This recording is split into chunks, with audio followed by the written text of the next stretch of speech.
What's the boldest thing you ever did without thinking it through? When I was 17, I catfished my dad's new wife. Not for fun, not for revenge. I did it to protect my little brother. Dad left when I was 10. One morning he was packing a suitcase. The next he was posting beach selfies with a woman named Vanessa, who was barely older than my babysitter. By the time I turned 15, they were married. He moved 3 states away and started a new family. I only saw him on birthdays, and even then, it felt like he was ticking a box. But then came Liam, my half-brother. He was this wide-eyed, giggly little tornado who called me sissy and followed me around like a duckling when I visited. He was the only thing that made those weekends bearable. Then one night I overheard something, Vanessa on the phone, arguing with someone, saying things like, "He's not my responsibility, and I never wanted a kid." And suddenly everything clicked. The way Liam flinched when she raised her voice. How he always asked if he could earn hugs. I told my dad what I'd heard. He waved it off, said I was being dramatic. Vanessa's just stressed. Don't stir up trouble. So I did something reckless. I created a fake Instagram account, used AI to make a fake face, set up a fake identity. I pretended to be a young mom who joined a parenting forum Vanessa was active in. We started talking.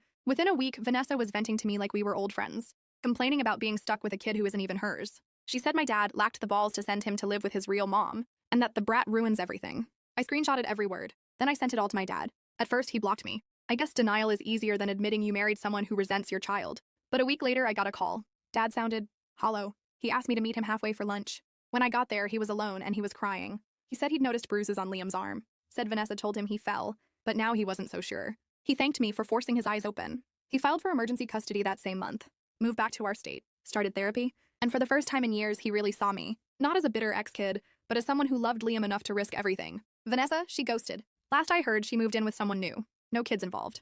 People say what I did was extreme, invasive, even cruel. But Liam sleeps through the night now. He laughs louder. He doesn't flinch when someone raises their voice. So yeah, catfishing my stepmom, boldest thing I've ever done. But I'd do it again in a heartbeat.